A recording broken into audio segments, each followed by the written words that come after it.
Bonjour à tous et bienvenue pour cette nouvelle vidéo aujourd'hui cinéma, pour vous parler d'un film que j'ai adoré.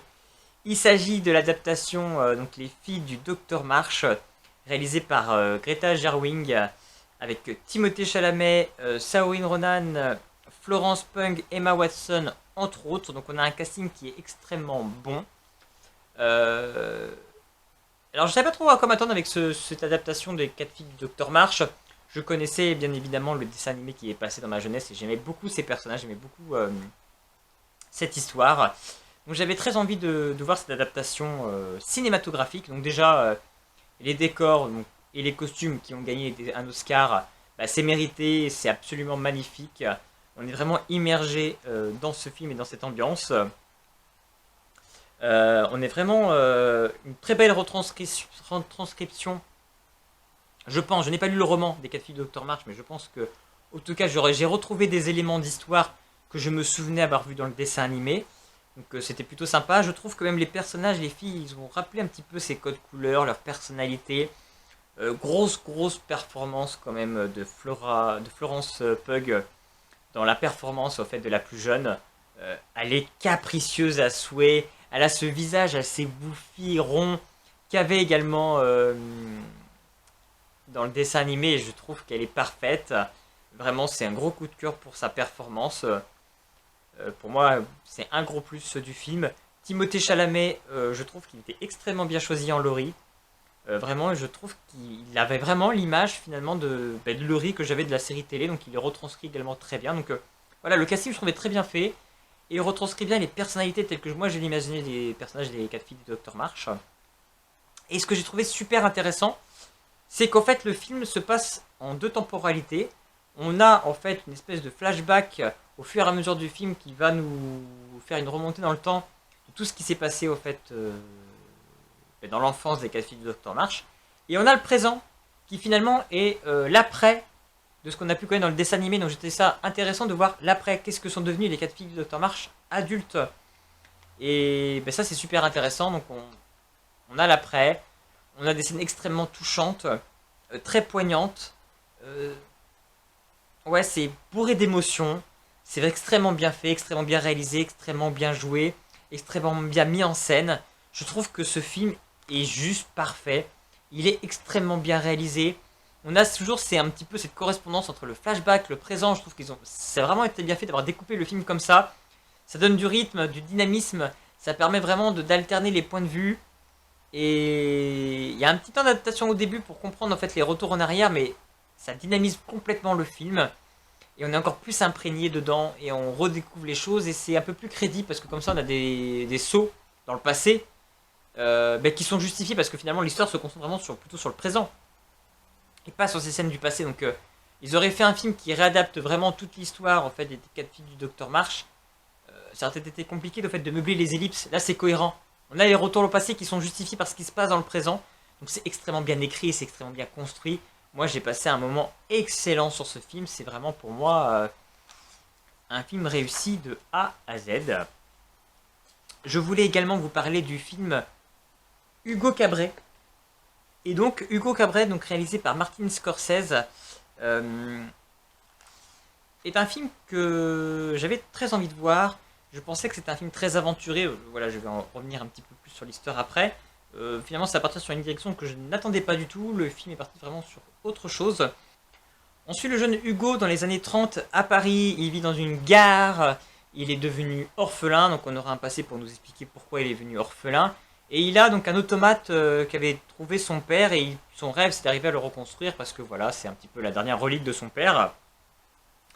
Et il va se trouver qu'il va rencontrer Isabelle, qui est une jeune fille qui a peut-être la clé pour pouvoir réparer l'automate. Et avec eux, ils vont découvrir un terrible secret qui va les entraîner dans une folle aventure. Voilà un petit peu le contexte de l'histoire. En tout cas, le film, enfin voilà, c'est du Martin Scorsese. Et super bien réalisé, super bien monté, magnifique. On a les décors de la gare qui sont extrêmement construits. On a beaucoup de figurants pour nous montrer toute cette vie, tout ce brouhaha, toute cette fourmilière qu'on a à l'intérieur de cette gare avec les différents magasins, avec le garde qui essaie de protéger aussi la gare, les différents protagonistes. C'est extrêmement bien fouillé et ça donne vraiment beaucoup de profondeur et de dimension. On a aussi des paysages de Paris, un petit peu enneigés, de nuit, avec cette lumière. C'est extrêmement beau, c'est extrêmement bien fait. Et finalement, c'est là que je voulais en venir. Le film donc part dans une direction où en fait, au lieu de partir dans une espèce de quête aventureuse, d'où je pensais que le film allait aller, finalement on part sur quelque chose de plus mélodrame finalement, et de plus hommage sur le cinéma. Je vous laisse découvrir le film pour comprendre pourquoi, mais on va vraiment sur un espèce de gros hommage au cinéma, sur l'origine du cinéma fantastique, j'ai envie de dire. Et c'est pas du tout là où je pensais que le film allait m'amener. Donc peut-être petite déception là-dessus parce que je m'attendais à un film un peu plus aventureux, avec un peu plus de mystère.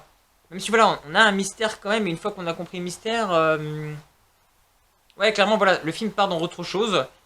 Mais bon, voilà, c'est un film très touchant, plein de bonnes vibes, plein de bons sentiments, d'essayer de se reconstruire quand même sur ce jeune orphelin, quand même sa vie assez triste, mais sans tomber dans quelque chose de triste. On sent que c'est quelqu'un qui a envie de vivre, et qui a envie de découvrir la vie, et qui a juste envie de résoudre et de vivre une aventure, en particulier Isabelle aussi, qui veut vivre une folle aventure.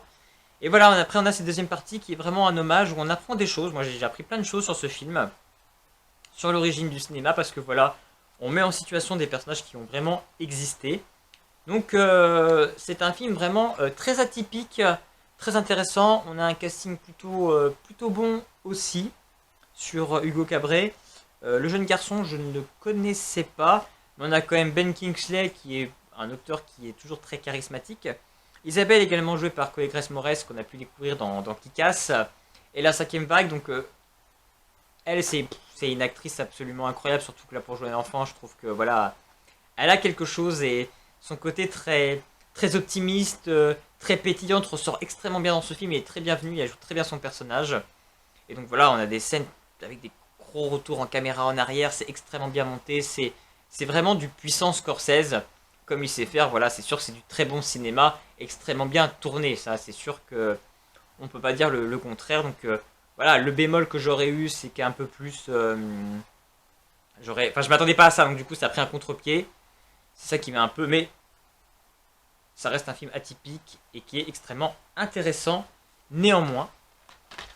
Et je voulais également vous parler de Sacrée sorcière, donc adapté d'un roman de Roald Dahl, avec en particulier Anne Hathaway dans le rôle principal pour jouer la sorcière. Et là, on a un film un peu particulier quand même. On est en 1967, on suit le jeune Bruno qui devient également un orphelin, il va aller vivre chez sa grand-mère, et il va se retrouver qu'il va il va rencontrer une sorcière. Et à partir du moment où il va raconter ça à sa grand-mère avait déjà eu affaire aux sorcières dans le passé, elle se rend compte qu'en fait qu'il est en danger, donc elle va l'amener dans un grand hôtel où, comme chez les riches, les sorcières ne sont censées pas être là, parce que les sorcières s'en prennent aux enfants malheureux, donc plutôt aux enfants des pauvres. Mais il va se trouver que les sorcières ont prévu de se réunir également en fait dans cet hôtel pour préparer leur complot pour éliminer tous les enfants du monde, parce que les sorcières détestent les enfants. Et forcément, Bruno va se retrouver impliqué dedans et va être transformé en petite souris. Voilà un petit peu la base du film. Donc bien évidemment, le passage avec les souris, etc., je trouve que c'est extrêmement drôle, c'est extrêmement bien trouvé. Mais le film est long à se mettre en place, c'est très long au début. Je pense qu'on peut perdre, parce que c'est quand même un film assez familial pour les enfants, et je pense que c'est tellement long, tellement assez particulier que je pense qu'on peut perdre les enfants, tellement c'est long, parce que le temps qu'on ait les petites souris, c'est assez long. Les coups des sorcières, c'est assez loufoque, ça va loin aussi. Clairement, ça va assez loin dans ce délire-là. Anne Hathaway, je trouve, est plutôt bonne dans son rôle de sorcière, elle est effrayante. Elle le joue très bien, elle est charismatique, donc ça c'est un gros point fort du film. Mais voilà, je trouve que peut-être il y a quand même de grosses facilités aussi scénaristiques. Tout n'est pas forcément cohérent, il y a des espèces de sauts pas forcément très clairs. Je trouve qu'à la limite, on aurait dû aller plus vite à cette scène où en fait on a affaire aux petites souris, où les personnages sont transformés en souris et qui doivent lutter pour arriver à s'en sortir. Parce que c'est vraiment la force du film, c'est ça, c'est ce passage-là, c'est ça qui est drôle, c'est ça qui est intéressant. Et en fait, c'est vraiment limite sur la fin du film, et ça c'est très rapide. Donc je trouve que ce qui était intéressant n'est pas forcément bien traité. On a pris plus de temps au début pour insérer les personnages, développer un petit peu l'univers. et qui est assez particulier finalement. On a un univers encore une fois de Ronald Doyle qui est assez particulier et je dois avouer que ce film m'a laissé un avis assez mitigé. On a une scène de fin qui est plutôt bien faite, plutôt bien tournée. Mais enfin voilà, de toute façon, toute la fin avec les souris, c'est plutôt bien fait. Mais c'est le début, voilà, je trouve le début est un peu lent, on perd un peu. Il y a cette scène en plus avec la découverte des sorcières. Ouais, c'était un peu long, ça forçait pas forcément grand chose. Nous on veut un petit peu peut-être dans ce genre de film, je pense, on veut un peu plus d'aventure, d'action. Et c'était pas forcément une genre de scène comme ça qu'on voulait. Voilà, j'ai un avis assez mitigé sur ce film. Donc si vous aussi vous avez vu Sacrée Sorcière, Les 4 filles du Docteur March ou Hugo Cabré, n'hésitez pas à me laisser un petit commentaire pour me dire ce que vous en avez pensé, pour qu'on puisse échanger. Je vous souhaite de regarder plein de bons films et puis je vous dis à très bientôt.